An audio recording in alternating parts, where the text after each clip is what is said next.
Tom Swift in the Land of Wonders by Victor Appleton. Chapter 20. An Old Legend. Fascinated, Tom and Ned gazed at the package the Indian woman held out to them. Undoubtedly it was oiled silk on the outside, and through the almost transparent covering could be seen the small arrows or darts used in the blowgun. "Where did you get that?" asked Tom, pointing to the bundle and gazing sternly at Tal. "What is the matter, Senor?" asked the Indian in turn. "Is it that you are afraid of the poisoned arrows? Be assured they will not harm you unless you are scratched by them." Tom and Ned found it difficult to comprehend all the rapid Spanish spoken by their host, but they managed to understand some, and his eloquent gestures made up the rest. "We're not afraid," Tom said, noting that the oiled skin well covered the dangerous darts. "But where did you get that?" "I picked it up after another Indian had thrown it away. He got it in your camp, Senor. I will not lie to you. I did not steal. Valdez went to your camp to steal. He is a bad Indian, and he brought back this wrapping. It contained something that he thought was gold, but it was not. So he—" "Quick, yes, tell us," demanded Tom eagerly. "What did he do with the professor's map that was in the oiled silk? Where is it?" "Oh, senors," exclaimed the Indian woman, thinking perhaps her husband was about to be dealt harshly with when she heard Tom's excited voice. "Tal do no harm?" "No, he did no harm," went on Tom in a reassuring tone, "but he can do a whole lot of good if he tells us what became of the map that was in this oiled silk. Where is it?" he asked again. "Valdez burned it up," answered Tal. "What? Burned up the professor's map?" cried Ned. "If that was in this yellow cloth, yes," answered the injured man. "Valdez, he is bad. He say to me he is going to your camp to see what he can take. How he got this I know not, but he come back one morning with the yellow package. I see him, but he make me promise not to tell. But you saved my life. I tell you everything. Valdez opened the package, but it is not gold, though he thinks so because it is yellow. And the man with no hair on his head keep it in his pocket close, so close." And Tal hugged himself to indicate what he meant. "That's Professor Bumper," explained Ned. "How did Valdez get the map out of the professor's coat?" asked Tom. "Valdez, he very much smart. When man with no hair on his head take coat off for a minute to eat breakfast, Valdez take yellow thing out of pocket." "The Indian must have sneaked into camp when we were eating," said Tom. "Those from Beecher's party and our workers look all alike to us. We wouldn't know one from the other, and one of our rivals might slip in."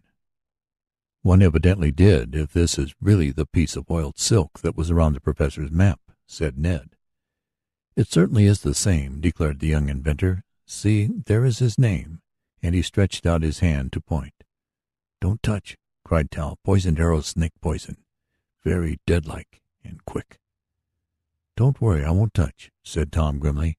"But go on. You say Valdez sneaked into our camp, took the oiled silk package from the coat pocket of Professor Bumper, and went back to his own camp with it, thinking it was gold." "Yes," answered Tal, though it is doubtful if he understood all that Tom said, as it was half Spanish and half English. But the Indian knew a little English, too. "Valdez, when he find no gold, is very mad. Only papers in the yellow silk, papers with queer marks on. Valdez think it may be a charm to work evil, so he burned them up, all up." "Burned the rare map!" gasped Tom. "All in fire," went on Tal, indicating by his hands the play of flames. "Valdez throw away yellow silk, and I take for my arrow so rain not wash off poison. I give to you, if you like, with blowgun." "No, thank you," answered Tom in disappointed tones. "The oiled silk is of no use without the map, and that's gone." "Whew, but this is tough," he said to his chum. "As long as it was only stolen, there was a chance to get it back. But if it's burned, the jig is up." "It looks so," agreed Ned. "We'd better get back and tell the professor. If he can't get along without the map, it's time he started a movement toward getting another." "So it wasn't Beecher, after all, who got it?" "Evidently not," assented Tom, "but I believe him capable of it." "You haven't much use for him," remarked Ned. "Huh," was all the answer given by his chum. "I am sorry, Señors," went on Tal, "but I could not stop Valdez, and the burning of the papers—" "No, you could not help it," interrupted the young inventor. "But it just happens that it brings bad luck to us. You see, Tal, the papers in this yellow covering told of an old buried city that the bald-headed professor, the man with no hair on his head, is very anxious to discover. It is somewhere under the ground," and he waved to the jungle all about them, pointing earthwards. "Paper Valdez burned tell of lost city?" asked Tal, his face lighting up. "Yes, but now, of course, we can't tell where to dig for it." The Indian turned to his wife and talked rapidly with her in their own dialect. She, too, seemed greatly excited, making quick gestures. Finally, she ran out of the hut. "Where's she going?"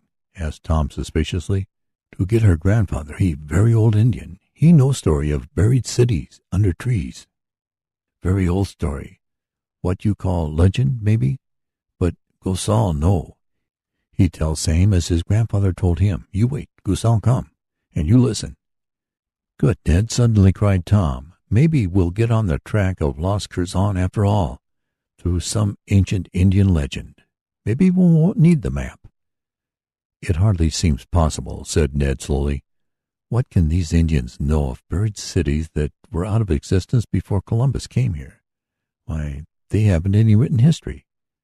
"No, and that may be just the reason they are more likely to be right," returned Tom.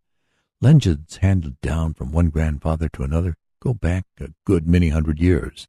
If they were written, they might be destroyed as the professor's map was.